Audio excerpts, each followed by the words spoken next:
Bagaimana ibu hamil dan menyusukan anak?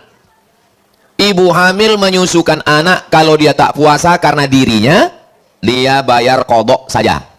Tapi kalau dia tak puasa karena anaknya, bayar qadha dan fidyah. Saya ulang sekali lagi. Kalau dia tak puasa karena dirinya, qadha saja. Kalau dia tak puasa karena anaknya, ada unsur in extern di luar dirinya, karena anaknya lemah, maka dia kena dua, qadha plus fidyah, menurut mazhab Syafi'i. Saya mazhab Syafi'i. Kalau ada ustaz yang ceramah, kalau anaknya yang sakit, janinnya fidyah saja, bukan mazhab Syafi'i. Mazhab Syafi'i macam yang saya jelaskan tadi. Jelas?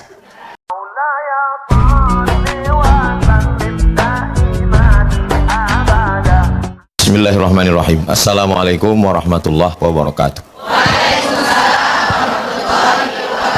Alhamdulillah, Allahumma salli ala Sayyidina Muhammad wa ala ali Sayyidina Muhammad.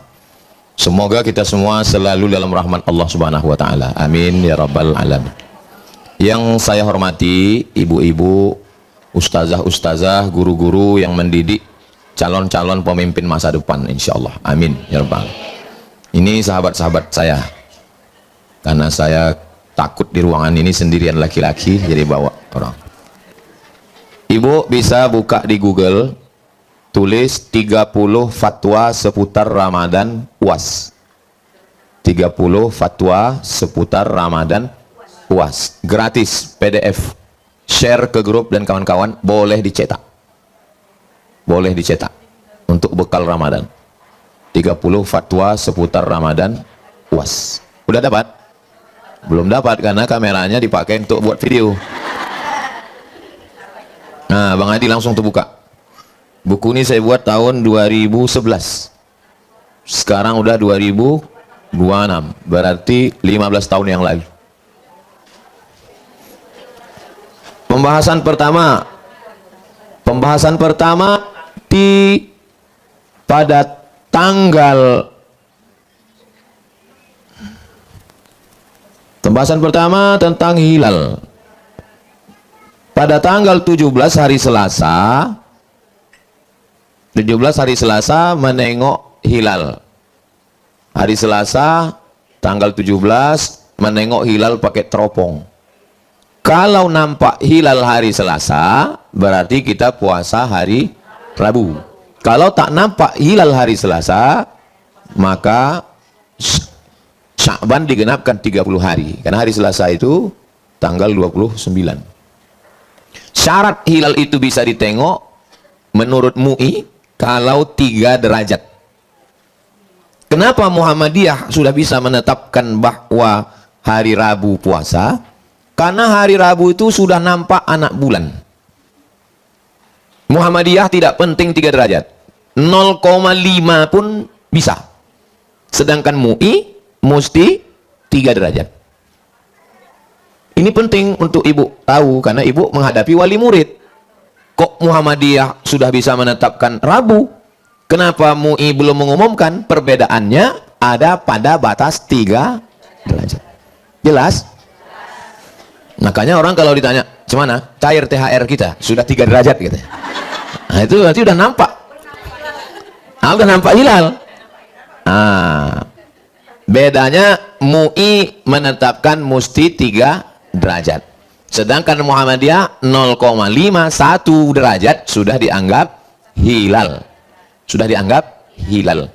Jadi suami ibu yang namanya Hilal, jangan dulu keluar hari Selasa. Karena dia dicari-cari orang. Ada ibu nama suaminya Pak Hilal. Jangan cemburu nanti kok dia dipoto orang. Jadi itu tentang menengok hilal. Kedua, bolehkah mengikut ru'yah negara lain? Nah, ini. Misalnya ada wali murid ibu yang pergi umroh. Saudi Arabia misalnya menetapkan Rabu. Sedangkan Indonesia misalnya Kamis. Bolehkah mengikut Saudi Arabia? Tak boleh. Karena dalam sholat kita ngikut waktu Saudi atau Pekanbaru? Rimbo panjang. Apa pula ikut Pekanbaru? Maka jangan terjebak kalau tinggal rimbo panjang. Nah, makanya tak bisa mengikut ru'yah negara lain. Jadi kita ikut ru'yah keputusan Republik Indonesia, Dari Aceh sampai ke Papua dipasang teropong. Di Pekanbaru teropongnya dipasang di Jalan Sudirman. Sejak dibeli teropong itu sampai sekarang belum pernah nampak hilal. Asal dipasang nampak pucuk sawit. Ustaz kok tahu? Kawan saya di Kementerian Agama, saya tanya, pernah teropong di tampe awak tu mencari hilal? Enggak, teman. Petang waktu ang mencari, nampak gaji 3 balik. Nah, biasanya yang menengok hilal itu kalau di tepi laut, Banda Aceh, Papua. Kenapa? Karena bersih, tak berawan. Di tempat kita ini bukan berawan, berasap. Udah, hilal udah. Sekarang waktu puasa. Waktu berniat puasa. Niat puasa sebelum azan subuh. Makanya selesai sholat tarawih, sholat witir. Habis witir, kata Bilal, Naulis saum yarhamkumullah. Berniatlah kamu untuk puasa, semoga kamu dapat rahmat Allah. Nawaitu sauma ghadin an ada ifadhi syahri Ramadan hari sanati lillahi ta'ala. Kenapa Bilal di masjid itu ngajak niat? Takut yang ketiduran lupa berniat. Misal ketidur, bangun jam 8, buka tudung saji, tak ada ikan, tak ada lauk. Lalu saya bilang, ambo hariko puaso. Bisa apa tak bisa? Memang jam-jam segini kurang fokus memang ya. Misal, saya tertidur, bangun jam 5.30. Habis itu, saya bilang, aku puasalah hari ini. Boleh apa tak boleh? Tak ada niat. Tidur. Lalu kemudian bangun 6.06. Tanya, ada lauk bu? Enggak ada. Kalau gitu ambo puasolah. Puasa sunat sah. Puasa wajib? Puasa wajib mesti sebelum azan subuh. Terus bapak suami ibu bilang, ambo ada lauk, ada ketupek gulai paku pagi kok? Enggak ada. Ambo puasa saya lah. Sana puasa. Kalau lah 3 batang di esoknya. Mesti dari habis subuh itu tidak ada masuk apapun, baru bisa puasa sunat. Kalau puasa wajib niatnya mesti sebelum azan subuh. Apa hukum gosok gigi? Gosok gigi dari azan subuh ke azan zuhur boleh. Dari azan zuhur ke sore makruh. Kenapa? Karena mulut sudah mulai kering, dia mendatangkan kesegaran. Gosok gigi pakai siwak tak ada perasa boleh. Gosok gigi pakai mentol tak boleh. Tak boleh ada perasa. Kalau perasaan sakit hati Pak Ustadz, nah itu lain lagi. Perasa, deterjen, mentol tak boleh. Saya gosok gigi sebelum azan subuh, mulut bersih. Oke, kita lanjutkan.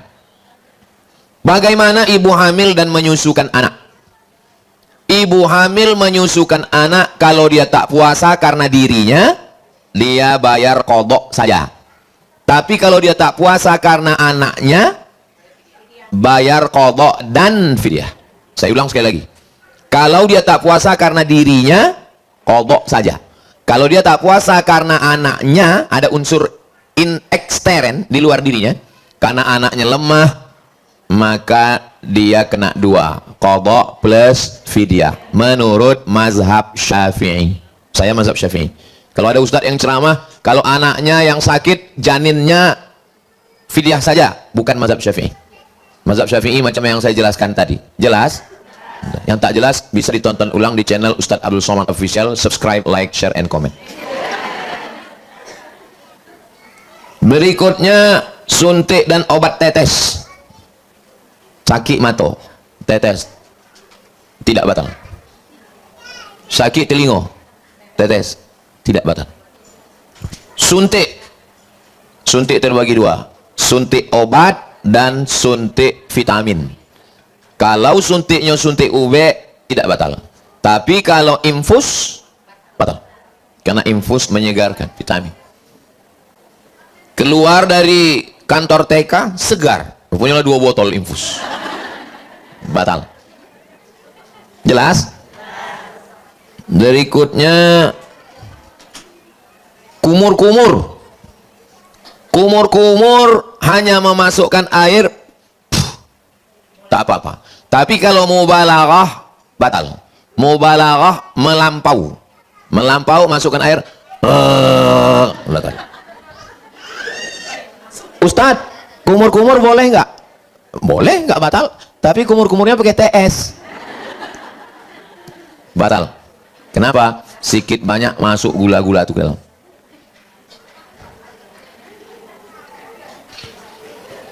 Istinsyak, memasukkan air ke hidung, batal. Masuk dia ke dalam. Tak bisa terelak. Kalau kumur masih ada penahannya di sini. Kalau hidung tak bisa masuk ke dalam. Maka hindari itu. Cepat embuskan. Berikutnya tentang jumlah rakaat tarawih. Jumlah rakaat tarawih 23 rakaat. 20 tarawih, 3 witir. Dilaksanakan oleh Umar bin Khattab bersama sahabat Nabi. Muhammadiyah pakai 8 tarawih tambah 3 witir, 13. 8 tambah 3, 11. Saya sebetulnya mau ngetes, ibu ini masih sadar nggak? Kenapa bisa beda? Kalau ayatnya panjang, rokaatnya seketek. Kalau ayatnya pendek, rokaatnya banyak. Begitu kaedahnya. Pada masa Umar bin Abdul Aziz, rakaat tarawih 36. 36. Kenapa? Ayatnya pendek. Datang orang Indonesia dikombinasikannya antara dua. Rokaatnya ketek, ayatnya pendek. Dapat dua-duanya. Jelas? Itu asal tarawih. Kalau habis salam duduk istirahat namanya tarwihah. Habis salam duduk istirahat namanya tarwihah. Habis istirahat duduk istirahat namanya tarwihah. 3 kali tarwihah, bahasa Arabnya tarawih. Tarawih artinya duduk istirahat. Kenapa duduk istirahat? Karena ayatnya panjang, jadi duduk istirahat. Itu makna sholat tarawih. Sholat pakai duduk istirahat. Jadi kalau ada sholat tarawih, pumpang. Itu bukan sembahyang tarawih. Itu namanya sembahyang apa namanya. Berikutnya tentang perempuan pergi ke masjid. Mudah-mudahan nanti kita sampai ke Masjid Nabawi. Melaksanakan umroh. Ongkos tanggung masing-masing. Iko awak mengaduk ke kiblat. Di sebelah kiri Masjid Nabawi ini ada 3 pintu. Pintu yang pertama namanya Babul Baqi, karena mengharap ke arah pemakaman Baqi. Pintu yang kedua namanya Babu Jibril, karena menghadap tempat Jibril masuk. Pintu yang ketiga namanya Babun Nisa. Apa itu Nisa? Pertanyaannya, masuk akalkah ada pintunya orang yang nggak ada? Apakah mungkin ada pintunya orang yang nggak ada? Itu menunjukkan bahwa Babun Nisa ada perempuan sholat di masjid. Ada perempuan sholat di masjid, tapi dengan syarat dan ketentuan berlaku. Jangan ke masjid pakai celana legging. Banyak imam masuk ke parit. Jangan ke masjid pakai parfum yang melampau. Sampai hilang bacaan imam di muka mencium. Katanya. Jangan ke masjid bersolek-solek. Sebelah hijau, sebelah biru. Jangan ke masjid cikik-kikikan di balik tirai. Ke masjid untuk sholat berjamaah, sholat tarawih, sholat witir, tadarus, balik ke rumah. Anak gadis dikawal baik-baik supaya jangan terjadi asmara subuh. Berikutnya zikir antara sholat tarawih. Assalamualaikum warahmatullahi wabarakatuh. Assalamualaikum warahmatullahi wabarakatuh. Berzikir Subhanal Malikil Ma'bud, Subhanal Malikil Mawjud. Boleh berzikir karena di Makkah dulu waktu orang itu duduk istirahat, sebagian sahabat tawaf sunat. Dalam tawaf sunat ada tasbih Subhanallah walhamdulillah wala ilaha illallah wallahu akbar. Boleh, tapi bacaannya betul, karena beberapa masjid bacaan tak betul. Ma'bud, Ma'bud. Imamnya lambe, makmumnya cabut. Ditutup dengan salawat, boleh, karena salawat zikir. Allahumma salli ala sayyidina Muhammad. Bagus. Tapi banyak salawat kadang tak betul. Allahu alaihi. Bagus tak usah berselawat. Berikutnya, sholat tarawih terlalu cepat. Sudah saya bahas 15 tahun yang lalu. Hatta tatma'inna raki'an, ada tuma'ninah. Subhana rabbiyal azim wa bihamdi, subhana rabbiyal azim wa bihamdi, subhana rabbiyal azim wa bihamdi. Rabbana lakal hamdu mil'us samawati wa mil'ul ardi wa mil'u ma syi'ta min syai'in ba'du. Subhana rabbiyal a'la wa bihamdi, subhana rabbiyal a'la wa bihamdi, subhana rabbiyal a'la wa bihamdi. Rabbi firli warhamni wajburni warfa'ni warzuqni wahdini wa'afini wa'afani. Namanya tuma'ninah. Tup tup tup tup tup tup. Batal karena tidak ada tuma'ninah. Sependek-pendek tuma'ninah sekali tasbih. Subhana rabbiyal a'la wa bihamdi. Dapat satu tuma'ninah. Tapi kalau kening menempel macam stempel TK, tak sah sholat tarawih. Habis itu zikir dengan suara jahar. La ilaha illallah, la ilaha illallah. Boleh. Mana dalilnya? Karena Abdullah bin Abbas di luar Masjid Nabawi mendengar Nabi dan sahabat bertakbir dalam masjid. Belum ada mikrofon. Allahu Akbar, Allahu Akbar, Allahu Akbar. Begitulah bunyi suara mereka dulu bertakbir. Jadi takbir itu bukan. Mana tahu anak-anak kita bunyi zikir kalau imamnya tak kuat. Apa bunyi zikir tadi, nak? Jadi imam mengeluarkan zikir itu gunanya untuk mengajar ayah. Ayahnya pun tak tahu zikir. Mengajar ayah. Dah. Bersalaman selesai sholat. Assalamualaikum warahmatullahi. Assalamualaikum warahmatullahi. Sehat Pak Haji? Masya Allah, sehat Pak. Masya Allah, sehat Bang Adi. Masya Allah. Kalau sebelum sholat tadi dia belum salaman, bersalaman selesai sholat itu sunnah. Kalau sebelum sholat tadi dia sudah salaman, habis sholat dia salaman lagi, maka hukumnya mubah. Saya ulang lagi. Masuk masjid sholat, habis itu dia salaman sama orang, apa hukumnya? Sunnah. Masuk masjid salaman sama orang, habis sholat salaman lagi, apa hukumnya? Yang tak boleh itu sedang sholat salaman. Sehat Pak Haji? Batal sholatnya. Lanjut. Mengangkat tangan waktu berdoa. Allahumma innaka afun karimun tuhibbul afwa fa'fu anna ya karim. Hukum mengangkat tangan ketika berdoa sunnah. Cara mengangkat tangan 3. 1. Tapaknya ke langit. 2. Tapaknya ke muka. 3. Bawahnya ke atas. Begini atau begini? Waktu doa tulak balo. Allahumma dafa'an al-ghala wal waba wal fahsya. Menolak bala. Menolak balo. Tolak tsunami. Tolak bala. Yang ada tolak bala. Tak ada tolak jeruk. Maka boleh dimakan jeruk. Tolak bala. Adapun tangannya terbuka dengan tertutup sama. Yang terbuka, yang tertutup sama. Bukan berarti yang terbuka gini, kau jangan terbuka, doa kau keluar dari tengah. Dah. Masalah menyapu muka. Subhana rabbika rabbil izzati amma yasifun wa salamun alal mursalin walhamdulillahi rabbil alamin. Sunnah hukumnya menyapu muka. Sebab apa? Sebab waktu awak berdoa barokah turun ke tangan awak. Ibu, apa sih rahasianya glowing? Karena saya habis selesai berdoa masuk muka. Oh, bukan skincare, enggak. Kalau ibu apa rahasianya? Ini bekas wudhu. Oh, jadi kau sangka aku tayamum selama ini?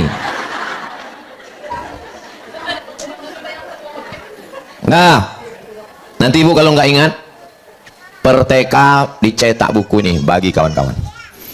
Doa kunut. Doa kunut ada 3. Doa kunut yang pertama kunut subuh. Doa kunut yang kedua kunut nazilah tulak balo. Doa kunut yang ketiga kunut witir. Berapa kunut? 3. Pertama kunut subuh. Kedua kunut tolak bala. Yang ketiga kunut witir. Jadi nanti kalau imam berkunut witir, awak tinggal langkek tangan, ucapkan amin. Allahumma hdina fi man hadait wa afina fi man afait. Perempuan tak bersuara. Kau kenapa nggak pernah bilang amin setiap aku berdoa? Karena aku sudah dapat. Hah? Rupanya nama lakinya Pak Amin.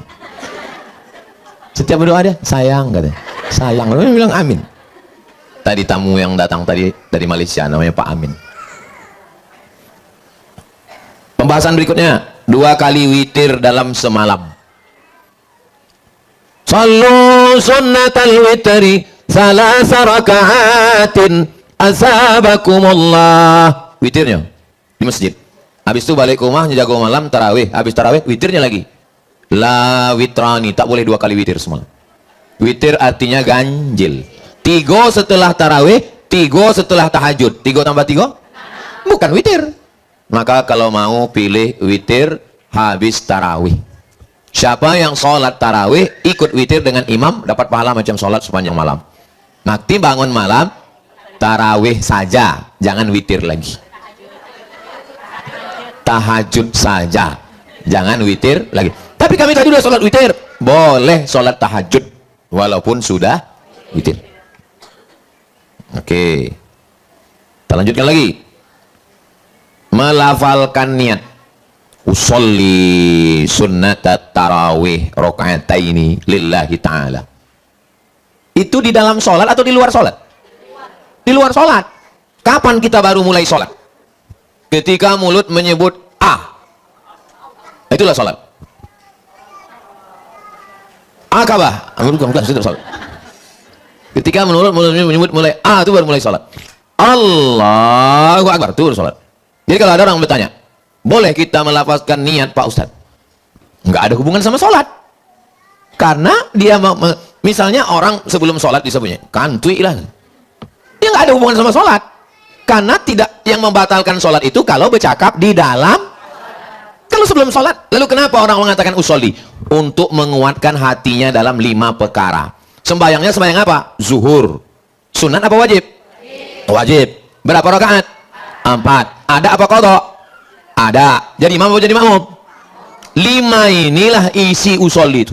Usolli fardhu zuhri arba'a raka'atin adaan makmuman lillahi ta'ala. Isi usolli itu 5. Kenapa pakai usolli? Karena kalau dia tak pakai usolli langsung takbir Allahu Akbar, berkato-kato dalam hati. Zuhur apa asar? Maghrib apa isya? Sunat apa wajib? Untuk menolak was-was maka dia pakai usolli. Tapi Muhammadiyah tak pakai usolli. Ya karena kata dia hati udah kuat, ngapain pakai usolli? Ustaz pakai usolli, kadang-kadang pakai usolli, kadang-kadang tidak. Kalau hati saya sedang tenang, kuat di dalam, tak pakai usolli. Tapi kalau lagi kacau balau, nengok bangunan belum selesai, ya usolli. Usolli fardhu zuhri arba'a raka'atin adaan makmuman lillahi ta'ala. Allahu Akbar. Ibu yang tak pakai usolli yang ketangan, yang pakai usolli, nggak usah dipermasalahkan mau usolli tak usolli. Yang penting sembahyang. Kelahi antara usolli tak usolli. Rupa-rupanya dua-duanya tak sembahyang.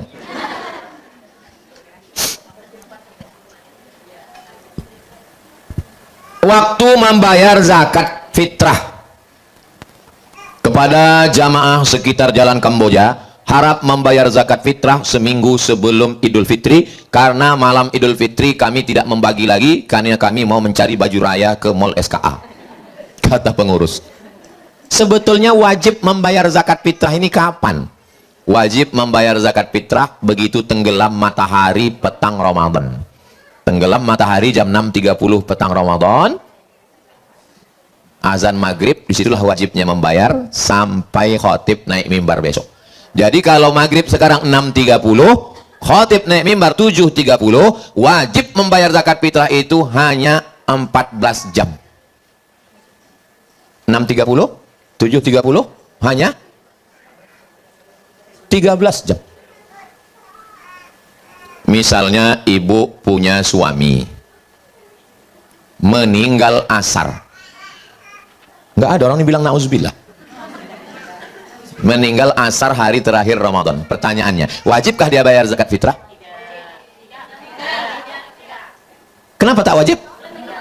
Karena dia tidak hidup dalam 13 jam itu. Ibu mengandung anak, alhamdulillah.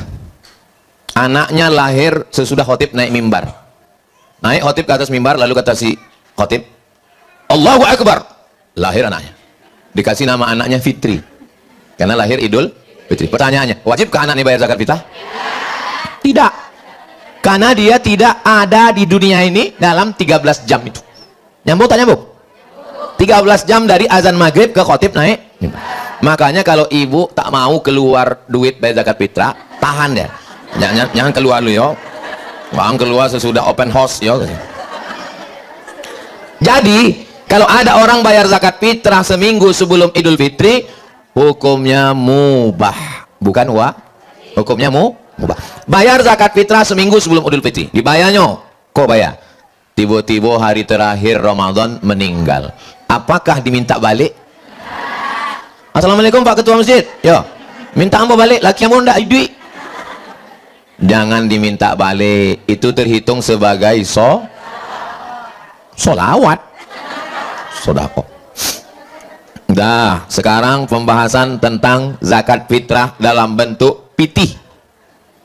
Nabi membayar zakat fitrah dalam bentuk ompek. Pertama gandum, kedua kurma, ketiga kismis, keempat susu kambing dijemur, mentega. Karena itu makanan pokok. Kita di Riau bayar zakat fitrah pakai? Siapa yang membayar zakat fitrah pakai beras, berarti dia pakai kias. Karena 4 tadi makanan pokok, maka tompe awak dikasihlah beras. Karena makanan pokok kita beras. Tapi sekarang banyak ibu-ibu yang nggak makan nasi. Kenapa? Diet karbo. Orang Papua makan papeda, sagu, disiram pakai air panas, pakai sumpit. Pokoknya bagus anak-anak ini dikasih makan sagu supaya efisien. Kalau nasi dikunyah, sagu kok gol. Saya kalau dari kecil makan sagu, efisien sagu. Dan karbohidratnya rendah, bagus makan sagu. Yang pakai duit apa dalilnya? Dalilnya hadis Nabi, "Ughnuhum lihadzal yaum", buat mereka mampu hari ini. Membuat mereka mampu Idul Fitri, jangan minta-minta pakai duit, mampu tak mampu? Mampu. Nggak mesti pakai beras. Saya dari dulu bayar pakai beras, tapi saya tak menyalahkan yang pakai duit. Sebelum khotib, pakai nyanyi pula tukang-tukang. Oke, sekarang hari raya dan ziarah kubur. Allahu Akbar, Allahu Akbar. Taingi menangilah. Lalu kemudian balik dari sholat Idul Fitri, dia ziarah kubur. Ziarah kubur bebas, tidak ada waktu khusus. Mau pagi, mau petang, mau siang, mau malam, Idul Fitri, Idul Adha, bebas, tak ada larangan. Termasuklah saat Idul Fitri ziarah kubur, hukumnya Tapi kalau ziarah kubur, jaga adab-adab kubur. Waktu masuk ke kubur mengucapkan salam. Assalamualaikum ya ahla diyar minal mu'minin wa inna insyaallah bikum lahiqun yarhamullah mustaqimina wal mustakhirin nas'alullah lana wa lakumul afiyah. Nggak hafal kami yang panjang, yang versi TK. Assalamualaikum ya ahlal kubur, itu versi TK. Sesudah itu membaca Yasin untuk almarhum almarhumah. Nggak sanggup baca Yasin sebab tamu lah menunggu di rumah. Kulhu 3 kali sama macam khatam Quran, Al-Falaq sekali, An-Nas sekali, Al-Fatihah sekali. Nggak sanggup juga jurus terakhir untuk almarhum apa den, amak den, atuk den, nenek den, cipta den, pepso den, Al-Fatihah. Syekh Al-Fatihah. Membaca Al-Fatihah pun nggak sanggup, campakkan ke Sungai Kampar. Apa lagi balasan awak untuk keluarga awak? Bacakan Al-Fatihah. Berikutnya tentang perempuan ziarah kubur. Perempuan ziarah kubur kalau tujuannya untuk mempersedih-sedih diri, tak boleh. Kenapa beda perempuan sama laki-laki? Karena daya ingat perempuan lebih dalam. Maka perempuan tak boleh mengantar ke liang lahat. Makruh hukumnya. Kenapa? Karena kalau sampai perempuan menengok liang lahat, dia daya ingat perempuan lebih kuat. Beda sama laki-laki. Laki-laki ini tak terlalu kuat. Amnesia. Lupa. Jangankan kubur, bini pun lupa. Itu kenapa perempuan itu nanti dia mengalami trauma. Sedih yang tak berkesudahan. Akhirnya dia tak semangat hidup. Mengajar anak TK tak ada lagi nyanyi-nyanyi. Masih menangis. Setiap disuruh nyanyi, ibu buat anak kita bahagia ya. Walaupun hidup 1000. Wah, mau menangis. Nyanyi bu. Bila Israel. Udah. Anak TK itu pun bawanya mau mati aja. Sudah gara-gara ibu itu ziarah kubur. Tapi kalau perempuan itu lupa dunia, maka mengingatkannya dengan kubur. Alhaakumut takasur. Kamu sudah dilalaikan berbangga-bangga, banyak harta, banyak itu, banyak ini, hatta zurtumul maqabir. Jadi perempuan yang suka shopping, bagus dibawa ziarah kubur sehari 3 kali. Pagi sekali, siang sekali, sore sekali. Saya membawa istri saya ziarah kubur sehari 3 kali. Pertama kami keluar pagi nyari lontong, siang ngawani dia belanja, malam itu kan di jalan Kamboja kubur. Enaknya jalan Kamboja ini setiap lalu ziarah kubur, setiap lewat di jalan Kamboja nanti ibu lalu balik jangan lupa assalamualaikum ya ahlad diyar minal mu'minin wa inna insyaallah bikum lahiqun yarhamullahu mustaqdimin wal mustaakhirin nasallallahu lana wa lakumul afiyah. Terus kata orang yang kubur, yang untuk anak TK kata dia assalamualaikum ya ahlal kubur. Oke, habis terakhir. Hebatnya kita ini duduk sejenak hatam satu buku 30 fatwa seputar Ramadan. Terakhir masalah yang ke-30, puasa 6. Puasa 6. Ibu kan punya utang 7 hari kemarin. Puasa 6 niatnya qadha. Saya niat puasa qadha besok 1 hari lillahi ta'ala. Puasa dia 6 hari, C 2 3 4 5 6, maka dia dapat 2. Puasa qadha-nya lunas 6 hari dan dapat pahala puasa sunat Syawal. Jadi ibu niatnya puasa qadha. Niatnya puasa qadha. Otomatis ibu bisa dapat 3.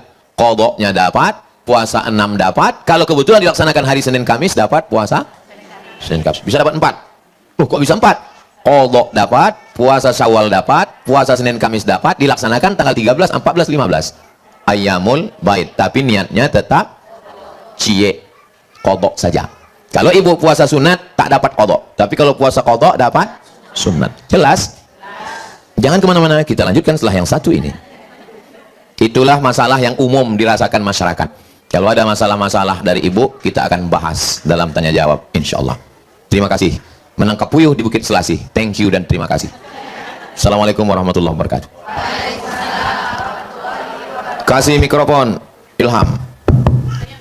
Silakan Bu.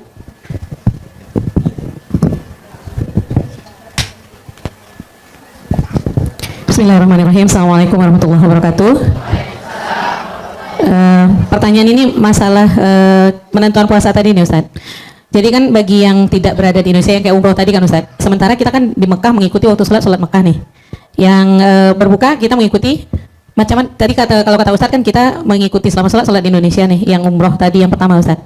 Jadi saya masih apakah penjelasan yang tadi itu maksud Ustaz orang yang umroh ikut waktu Indonesia kah atau tetap ngikutin waktu buka di sana gitu, sementara sholat kita kan ngikutin waktu buka di sana Ustaz. Itu yang pertama. Yang kedua masalah kemarin itu tempat ada ini Ustaz, apa namanya, kejadian kita di satu tempat untuk masalah zakat fitrah nih ya Ustaz.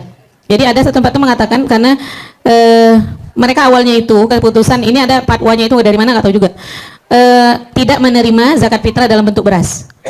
Itu gimana kita, sementara kita punya keyakinan kita berzakat fitrah dengan makanan pokok Ustaz. Jadi di saat kita ingin zakat fitrah di tempat tersebut untuk masyarakat sekitar, berarti kita nggak bisa zakat fitrah di situ karena harus diuangkan gitu. Hukumnya seperti itu, seperti bagaimana tuh Ustaz? Terima kasih. Assalamualaikum warahmatullahi wabarakatuh. Waalaikumsalam.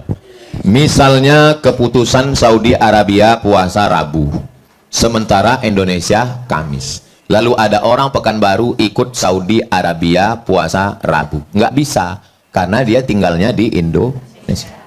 Kemudian dia pergi umroh. Sampai di Madinah, azan maghrib. Allahu Akbar, Allahu Akbar.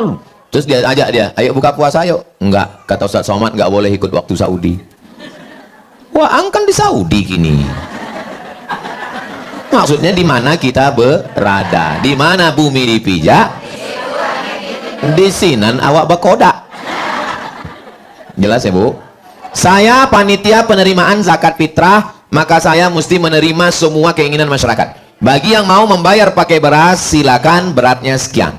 Bagi yang mau bayar pakai uang, silakan, jumlahnya sekian. Menurut Kementerian Agama Kemenak Kabupaten Kampar, tempel. Nggak boleh masjid mengatakan nggak mau menerima uang.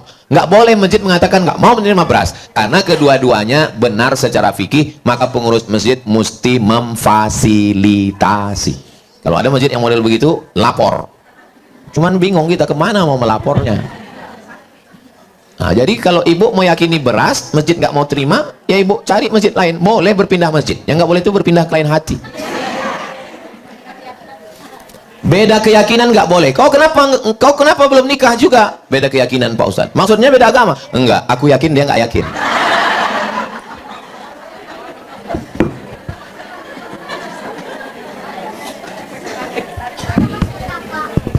Ya silakan.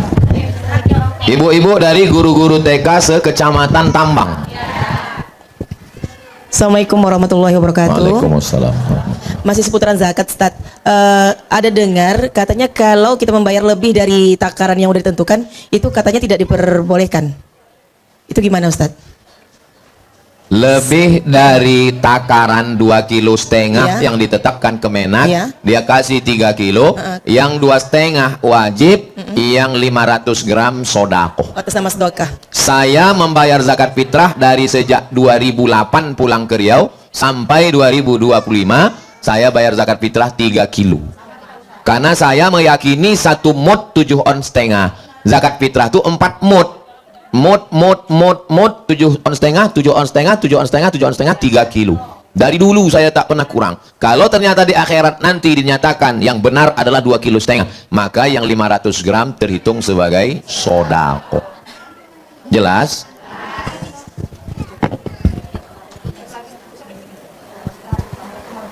Waalaikumsalam warahmatullahi wabarakatuh.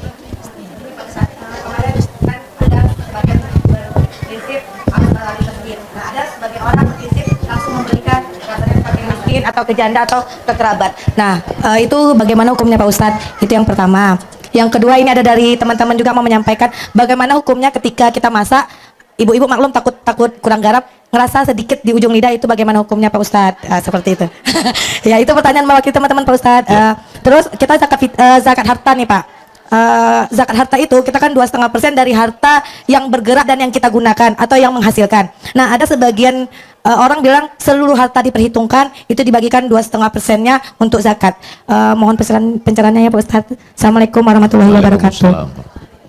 Pagi habis sholat subuh, ambil beras 4 mud, masukkan ke kresek. Waktu mau jalan sholat id, cari orang miskin. Nampak orang miskin, langsung kasih ke dia, ini makan kau hari ini supaya kau bisa hari raya sama aku sama-sama kenyang, jangan ngemis lagi ya. Begitulah aslinya zakat fitrah. Begitulah aslinya zakat fitrah. Habis sholat subuh, bawa beras 4 mud, nampak orang miskin, kasih supaya dia makan hari itu, jangan dia miskin ngemis. Itulah aslinya zakat fitrah. Tapi yang begini nggak bisa diamalkan lagi sekarang. Karena kalau diamalkan yang begini sekarang, ada nanti fakir miskin yang dapat 3 ton. Ada yang nggak dapat sama sekali. Maka sudah bagus teknis yang sekarang dibuat. Koordinasi pengurus masjid dengan RT RW, dikumpulkan seminggu sebelum Id, dibagi secara rata. Sudah bagus cara itu. Jangan dirusak lagi. Jelas? Masak gulai. Ambil setetes, letakkan di ujung lidah. Yang membatalkan itu kalau lewat tenggorokan. Lewat di sini. Habis diletakkannya ujung lidah, terasanya asam asin, habis itu didudahkannya. Puih. Maka merasa cicip itu tidak batal puasa. Tapi saya tak pernah melakukannya. Kenapa saya tak mau? Saya khawatir was-was datang. Apa kata setan? Aku kan udah meludah, kata setan. Ada sedikit, kata setan. Maka bagi saya lebih baik kurang garam ditambah nanti sesudah berbuka daripada pintu setan masuk was-was. Ustaz, saya mencicipi. Saya rasa batal Pak Ustadz. Kenapa? Mencicipinya 3 mangkuk. Batal. Yang wajib dizakati ini apa? Pertanyaan ketiga. Zakat terbagi 2. Pertama zakat fitrah, yang kedua zakat mal. Zakat mal terbagi lagi. Zakat emas, zakat madu, zakat dagang, zakat rikas barang tambang, zakat pendapatan gaji. Itu namanya zakat mal. Apakah rumah ada zakatnya? Enggak ada. Bayar pajak PPN. Apakah mobil ada zakatnya? Enggak ada. Yang ada zakatnya uang tabungan ibu. Kalau ditengok dari senyumnya ini paling minimal 100 juta ini. Tengok dari senyum ibu-ibu guru TK ini, oh ini orang-orang yang enggak ada masalah dan enggak ada utang. Karena kalau orang ada utang, ada masalah, nggak bisa senyumnya lepas begini, pasti tertahan dia. Ini bisa lepas ini. Mudah-mudahan yang ada utang segera lunas utangnya. Banyak juga orang yang berutang. Kalau ibu punya tabungan 100 juta, amin. Zakatnya 2,5%. Zakatnya adalah 2.500.000. Jadi bukan ibu hitung harga tanah berapa, harga rumah berapa, harga mobil berapa, bukan. Yang dizakati itu hanyalah emas, uang. Emas terbagi dua, satu emas batangan, satu emas perhiasan. Yang wajib dizakati emas batangan beratnya 85 gram, 2,5%. Kalau emas perhiasan, masih fokus? Emas perhiasan caranya dua. Satu, kumpulkan semua gelang, rantai, subang, anting, gigi emas. Kumpulkan semua, keluarkan sekali seumur hidup. Sekali seumur hidup. Ini cara pertama. Ini cara pertama. Cara yang kedua, kalau 850 gram, berapa beratnya? 850 gram baru keluar zakat. Kalau di bawah 850 gram, 850 gram itu sekilo kurang seon setengah. Kalau ada ibu yang punya emas, kalau pergi undangan, turun telinga tuh begini ya. Iko 2 on setengah, Iko 2 on setengah, Iko setengah kilo. Jadi saya anjurkan bagi ibu yang emasnya di bawah 850 gram, kumpulkan semua, keluarkan sekali seumur hidup. Tapi bagi ibu yang punya emas perhiasan di atas 850 gram, keluarnya tiap tahun dikeluarkan 2,5%. Emas sekarang 1 gram 2 juta. Kalau sekilo berarti 2 miliar. Kalau 1 miliar zakatnya 25 juta. Kalau 2 miliar berarti 50 juta. Jelas? Dah, 3 pertanyaan dari ibu. Apa lagi bu?